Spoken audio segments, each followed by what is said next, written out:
Hello everyone, welcome to my channel and welcome to this collective reading. A very intense collective reading, I must say. I would also be using my tarot cards and auto reading and writing tools.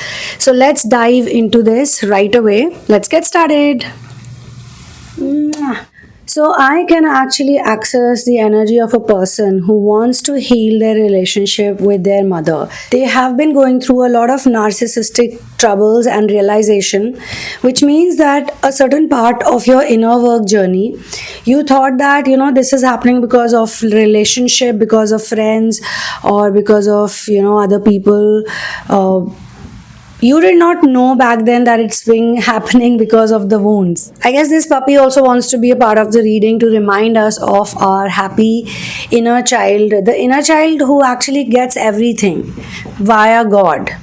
But unfortunately, or fortunately, we would say, you have had this phase in your childhood where you felt absolutely neglected, or you felt totally ignored or misunderstood. Not understood, misunderstood. But that part you forgot about while growing up. Then all of the drama started happening in your life when you wanted to be in love. So, as we dive into this reading, this collective reading, I'm going to pick out some cards.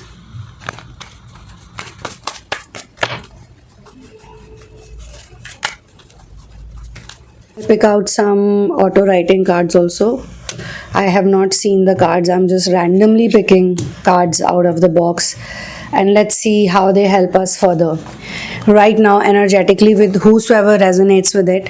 First of all, you have been working on yourself, you have been doing inner work, but it started from failed relationships. It also could have happened in some people's cases, even though they were attracting partners or people, but they were not happy, they were not peaceful. There was this feeling of incompletion. So the first tarot card that has come with this reading is, oh my god, Queen of Swords. Again, a divine feminine. I see her as a very strong mother.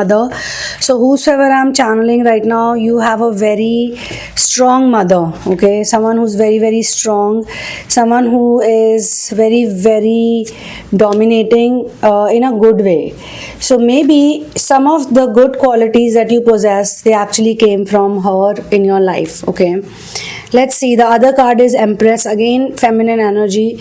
Look, I didn't even know that these cards are gonna come out. They just actually always coincide, or they are parallelly happening with the readings. All readings happen like that. Then we have Ace of Swords, important card in this whole situation, and the Fool. And I'm gonna use Fool as like the ultimate reference and Ace of Swords as the penultimate reference, because some of you have been literally going through phases of joy and then phases of pain and then phases of joy again. Like, you go through phases where you have like pure realization. You have pure realization, you have no confusion, you have no doubt, you're just like happy, like, yeah, whatever's happening is good, you accept it, and you feel that this is it, now you're always gonna be like this. And then suddenly something happens, some emotion gets triggered, and again you're sitting and crying or feeling bad or not knowing what's happening. There are doubts and there are fears, and this is happening because of also unhealed relationship or wounded relationship with God itself. Like, your relationship with God needs to be healed, your understanding of God. And I'm not saying you don't love God, of course you love God a lot, you're all about God, you're a very godly person, whosoever I'm channeling. But there are days and there are moments when you're very angry with God and you don't know where that anger is coming from. That anger is coming from the wounded inner child, because for the wounded inner child, it feels abandoned, it feels upset, it feels misunderstood, unheard, it feels like he or she is not being accepted for who they are. Okay, so the other cards that I picked out, we keep the camera a bit behind. The other cards that I picked out a lot of these cards. I mean, they're less in number, but they're more. Usually I don't pick out so many. Oh, sorry, the mic. So I'm gonna shuffle them so that I have no idea which order they're placed in. Okay, first one, You are here to heal the wounded template so that the injustice can stop forever. So basically, you purposely chose this family tree, you purposely chose these ancestors, you purposely chose the same mother, father, and next time also, if you do it again, you're gonna do it all over again the same way. When you are in your very pure and powerful state, you don't see anything wrong in anybody. Everybody is perfect and everybody is fine, and you feel like this is the best way that you could have reincarnated or incarnated on planet Earth for your divine job, for your role. So your divine job is to heal this wounded template so that the low frequency energy is injustice. Injustice happens to a lot of people, and it's really crazy because I watch a lot of true crime docu-series, documentaries. I mean true crime because I like factual things and not so much fiction, though there are some really good fictional stories also out there which are literally mind-blowing, and I'm sure they took inspiration from some real things despite coming from supernatural or paranormal domain. So injustice also is a low frequency energy, and you would have seen it happening even to rich people or to poor people. Like I saw this documentary of Martha Stewart. She was one of these really famous lady who used to cook food. I'm sure a lot of you must have heard about her from if you're from the West. She had to go to jail for a very silly reason. When I was watching the documentary, I was actually thinking that there are so many criminals who are roaming free. There are so many bad people out there who are roaming free. I mean, yeah, she was not a perfect person in the series also. She also was a very strong, she is a strong matriarch. She actually went ahead and kissed a stranger right after her marriage, when she was very young, when she was 19. And she admitted to those things. She admitted, yeah, I did this, I did that. It's not like she was hiding. But sometimes I feel that rich or poor doesn't matter. The feeling of injustice comes from our childhood, our upbringing, how our parents treat us, and we can get the gifts and we can get the curses. But people who are in inner work journey, they don't see anything as a curse or a gift. They just see things like, okay, what are we supposed to do now? First we accept it, then what are we supposed to do now? If there's no solution, fine, then let's just wait and watch. If there is a solution, then let's do it and let's get on with it. Let's move on to the next thing. But sometimes in your case, it becomes really difficult because you go through a lot of emotional up and down. You are learning to make peace with everything that as it is. I'm not making this up, guys, it's written. So let me show you properly. You are trying to make peace with everything as it is. The previous one was, you are here to heal the wounded template so that injustice can stop forever. These are auto writing cards.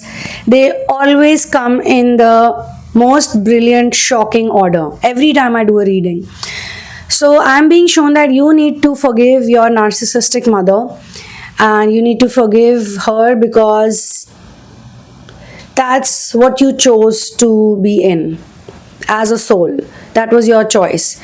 I'm not gonna say blame the karma. I'm not gonna say it in a negative way. I mean, yeah, we can actually remind ourselves that we should not be upset with the clowns if they act like clowns. We should think about why we are even in the circus. Why do we need to be in the circus? And someone had written a comment under this short video that I didn't go to the circus came to me. Whatever it is, physically you are in the circus. Now you have to get out of the circus. And some of you actually soaked in the fears of your mother, the pain of your mother, because you love your mother so much. Even now you love your mother so much. This is a timeless reading, and I hope if you come back again in future and you rewatch it, you're gonna get some more pearls of wisdom, because I'm just gonna speak in a flow now. So how it starts is, first you get into narcissistic relationships. Those relationships are not fulfilling. Thank God they get over. And there is still this feeling that this urge is there, this longing is there to find true love. Now this is a time when a person says, look, I've had these relationships, I've been in and out of it. Some of those people who got divorced, or some of those people who never got divorced, only got separated, also feel that they've put in whatever they could in a certain relationship. Now they cannot do it anymore, because those are only external factors. Those are things that you're doing physically. You don't want to do anything physically. What is it that you need to do that will bring you inner peace, that will bring you joy and acceptance within, and ultimately that leads to gratitude, that leads to a whole bunch of things. So you start saying to yourself that I'm gonna be by myself, or I'm gonna be on my own. Now this is a very important phase in ascension journey, because this is the hermit phase, this is the surrender phase, this is the long separation that people talk about. But I think this long separation phase comes and goes for a lot of people. Okay, I mean, I always talk about Shiva, Parvati, Ram, Sita and Radha Krishna. There's a reason why I talk about it. If you pick up any document, like a really good document, there are 18 major Puranas, and every Purana has these stories. Why all of them are talking about Shri Ram and Sita, why everyone is talking about Radha Krishna, why people are talking about Shiva, Parvati, why they are so important, that's because, I mean, I cannot say, oh, if they really happen or not, but I do sense intuitively that they did happen for real, because I have sensed the presence of Ram and Sita in my own life. And I know it. And I know certain things, you just know it. You don't have to justify it with the world. And I think it all started when I started figuring out what true love is all about. Before that, I was just doing my meditation. I was just doing it like a Karam Kand. But later on, I started thinking about these things, like, what is true love, what and where is it coming from, like where does it really start from, what is the source of it? And I realized that a man woman love is very important for a child to witness, because if a child doesn't witness that genuine connection, the child is always going to be in hot and cold relationships. Like if you look at Shiva, Parvati, Ram, Sita, Radha Krishna, one constant thing with them is that they never stopped loving each other, no matter what their surroundings were like or their external situations were like. They always loved each other, and it was not just them who saw this love, it was the whole world who saw the love. What happened to you? You want pampering? Okay. So that's the interesting part. Like a lot of seers actually saw Radha and Krishna together. They were worshipping them, they saw them together, and they saw them in happy times, they saw them in union, or just hanging out together, just spending time with each other. And that made them question, like, why am I seeing them together? How come I'm seeing them together? Surdas was worshipping Krishna and he met Radha Krishna together. So these mystical stories, whether it is the Puranas or whether it is the stories of the seer's life, they were also all looking for true love. And many of them didn't have the perfect families. Look at Tulsidas. His mother left him when he was a baby because an astrologer told her that if you're going to be with this baby, you're going to die.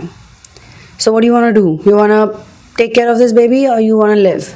And she said, I want to live. I'm sure while growing up that must have made him feel like so unworthy of love. But the same Tulsidas became such a big writer, a poet, and today people read his Ramcharitmanas. I do have my some of my inhibitions with in comparison with Valmiki Ramayana, because a lot of things that Tulsidas's Ramcharitmanas mentions, a lot of plot points, they don't exist in Valmiki Ramayana. So sometimes I don't speak so much about Ramcharitmanas, even though I always get a very good vibe from Tulsidas ji, and I really feel like interested about his love story also, because he was very obsessed with his wife, and it was his wife Ratnavali who eventually got so sick of his madness, obsessive love. She told him that instead of going so crazy for me, if you put all this energy into God, you'll be a completely different person. And that's the sign or the synchronicity or the epiphany or the profound moment of divine intervention that took place while their conversation was going on, that changed his life forever. And he decided that he's not gonna obsess for his romantic relationship or his marriage or anything. Now he's gonna focus on himself and do his inner work. I am sure he must have healed that wounded part of his which probably reminded him again and again that his mother didn't love him. Now, if I look at his mother, I don't want to judge the lady, because I'll tell you, maybe she thought that if I'm gonna give up the child, I'm not gonna raise the child myself, I can at least live to know that the child is doing fine. What if I die and the child goes through even difficult situations? At least in my presence, while I'm alive, even if it's from a distance, I can look at the child, I can see how my child is doing. I mean, there can be many perceptions to it. You can think like in 100 different ways. We can perceive something or someone to be very evil, or we can actually look at the whole situation from a different perspective or a different glass. So, and let me tell you, I really could not think like this when I myself had not healed the narcissistic abuse related wounds. When I started healing the wounds, I was like, whatever is written is going to happen. And we all are in a certain place, in a certain situation for a reason. And the reason is selfless service. And the reason is devotion to Lord. And the reason is learning about unconditional love and spreading it everywhere, because it's a very high vibrational energy. So feeling of injustice is a low vibrational energy. It can happen to anyone.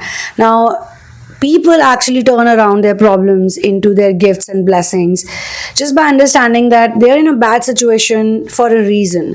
And everybody goes through bad situations, and everybody goes through problems, and everybody goes through pain and suffering, and everybody has these issues in life, that they have to face, the challenges in life. The next card is, you're a very good listener and collect pearls of wisdom to gift people at the right time, to give it at the right time to the right people. That's a very high vibrational quality to have.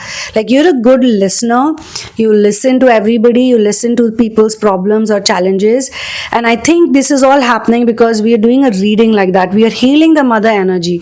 As soon as your mother energy is healed, the childlike energy in you or the loving energy in you takes over. And because of that, you become such a good advice giver. You actually collect the pearls of wisdom and you give it one pearl. Okay, here you take. And you got like unlimited pearls now, because of all your inner work. Being humble and having humility. They don't brag about how awesome they are or what their accomplishments are. Okay, so you probably got inspired by some people who are very humble and they are very good human beings. So they've also played an important part in your life. It could be your masters, it could be some healers, it could be some person, a teacher, a tutor, it could be somebody you've watched, somebody you've read about, and their humanity and their humble nature has had this really strong impact on you. They distort reality to serve their own agenda. And then there are these people who have been sort of creating all these negative activities around you, manipulation, mind games, the narcissist. When you met the hardcore narcissist or the cold-blooded narcissist, you realize that they are working too hard to serve their own agenda. And sometimes I think when we meet real bad people, we look at our own people and we realize that they are not so bad after all. Or our lives could have been worse, but they're not. Thank you, God, for that. So praise the Lord, Victor to Ram, that you guys are doing such amazing work in our work. Stay away from fame/money motivated people. So this is what the culture is. I think here in this card, we've picked on to the culture. Current times culture is everybody, is being an influencer on Instagram and Facebook, YouTube. They call it the feed because people, just like they eat food, they feed off of it, and sometimes they're also feeding off of your energy. So you just need to follow the right people. You just need to listen to good people. You need to study good people, and that will have a lot of good impact on you. Or when you're watching anything, any piece of content, just make sure that it's not connected to this negative influencing. I realized at a very young age that there are two types of famous people. because I saw my masters also who are like have huge following all across the globe, but they're so down to earth and they're so hidden. I feel that there are two types of famous people: one who are influencing people in a demonic way, and the other who are doing Lord's work. They are divine beings. So you got to be very careful of who you follow and who you admire, because that can have some impact on you. So here, all these auto reading cards are complete here. Let me move on to tarot and the other part of the reading. So I can pick up this clear energy that someone who's on a journey to heal the wounds of a narcissistic mother. This reading began with the Queen of Swords, representing that now you have strength and clarity which you did not have earlier. Now you know that this is what needs healing.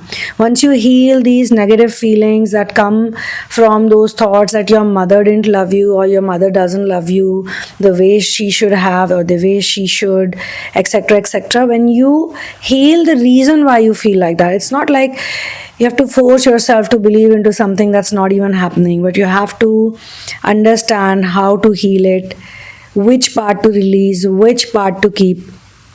This card is showing you that now you have a sharp understanding of the dynamics that have shaped your life so far, your childhood, your adolescence, your growing up, allowing you to see things objectively and with honesty. Not getting too emotional about everything, not getting stuck in the blame game, or not getting stuck in the feelings of unworthiness. After this, I pulled out the Empress card, and it's reminding you to embrace your self nurturing and reparenting abilities. Get energy from Goddess, from Durga, from Kali. If you feel resonance with any other mother goddess figure, take energy from them, go to them. I mean, you know what I'm talking about. Because that inner mother energy, which is very healed, encourages you to honor your inner child and find joy and compassion within. Right after these two cards, interestingly, I pulled out the Ace of Swords, which is a very powerful signal. It's a sign of breakthroughs. You are cutting through old mental patterns and you're finding new insights, and you're re establishing a truth of your own. This newfound clarity gives you strength and direction. And after all of this, we finally arrive at the Fool, which is symbolizing a fresh start. You are able to clear out old wounds. You are stepping into a new phase of life, which is light, which is relaxing, which is free. There's no baggage. It's open to new possibilities. You have become a person of faith. And if you are setting forth to do cool things, to do things that you love, then go ahead and do it. I can also pick on to the energy of the readiness of redefining yourself beyond the past. You're no longer defined by the past traumas or the past experiences, and that's a great place to be in case you're not going through it right now, please come back again, save this reading. This is a timeless reading, and rehear it, listen to everything, listen to all the points, and it will definitely give you even more clarity. Wow, these cards have given so much clarity to all of us, and I feel that anybody who's trying to heal your distorted feminine mother energy is either already aware that it's very essential you do so, because it's gonna break the cycle of attracting similar types of people in your life, similar friends, similar partners if you're dating, or people in general who echo the same wounds of your inner child. And how do they remind us? By treating us in certain ways, or maybe we feel like those people are treating us in those ways that are not acceptable for us, for our mental health. The influence of a narcissistic mother often embeds patterns of conditional love, neglect, or lack of empathy. When these wounds remain unhealed, they unconsciously set the tone and platform for other such relationships on how you are going to relate with other people. What are your expectations going to be? What are their expectations going to be towards you? How is the whole dynamic going to play out? Questions around love, questions around genuinity of the relationship, whichever relationship you're on, or genuinity of the connection. These things will always be in your mind. And most importantly, worthiness or unworthiness in that same context. You may be drawn to people or partners who are going to mirror or repeat the same type of feelings, the same type of emotions. Unintentional non empathy, it sounds very familiar. It feels very familiar as a practical experience. When you heal the distorted feminine mother energy, you actually realign yourself and you become more intuitive, you become more compassionate, you become more kind towards your own self. You are able to nurture your own self. And actually, that's the thing that we're all here to do. We are here to be our own providers and we are here to be our own nurturers. But there's a science behind it, there's a way to do it. And all these bad experiences actually lead us all to the correct understanding of how to apply the principles of energy of self acceptance, self worth, and self love. Because what's within is going to be seen outside. Whatever is inside of you is there in the external reality. This whole process of healing actually builds your self worth, which is so low at one point, or self respect quotient is so low that people just keep accepting all kinds of bad behavior. Sometimes those other people who are behaving badly with you, they may not be aware about it, that this is what they're doing. But as soon as you heal, they also come into the awareness that, look, what I was doing or what I did was not right. And that's why we also see that a lot of people, they start receiving unexpected apologies, or there's a kind of understanding. I mean, the bond is changed, the bond is healed, and it changes. The way it is perceived is changed sometimes, but there's a very healthy way of looking at it. It's all about reparenting yourself. It's about becoming, as I just said, your own parent, your own mother, your own father. Taking care of you as a child, like you are the parent, you're the father, you're the mother, and you're the child. That's how interesting this whole concept is. You become your own source of love and empathy, and I think we must say that we are actually co-creators, and this all happens with the help of divine intervention. I've always seen that the more faith we have in Lord, and the more we accept whatever Lord has given to us, whatever masters and source has given to us, first the feeling happens in moments, then it increases to larger moments, minutes, I mean half an hour, 1 hour, a day. It keeps increasing and you keep living in that peace. And once you live in that peace, once you live in that surrender, once you live in gratitude and joy, it's not easy to keep going back to it. We also go back to it from time to time because we're so programmed, so heavily programmed to feel unworthy. And that's the reason why inner work is also about healing that runner chaser aspect of you, which is not really outside, it's actually within us. Other people are just showing it to us so that we are able to pinpoint at the trigger, the actual trigger. And whether you do it on your own, whether someone else guides you to it, I think you're in a great space if you're able to recognize it and you're able to work on the healing. So you're so blessed. And this is where I'm going to close this collective reading. Thank you so much for being here with me. I wish you all the very best. Praise the Lord. One love. Peace out and victory to Ram.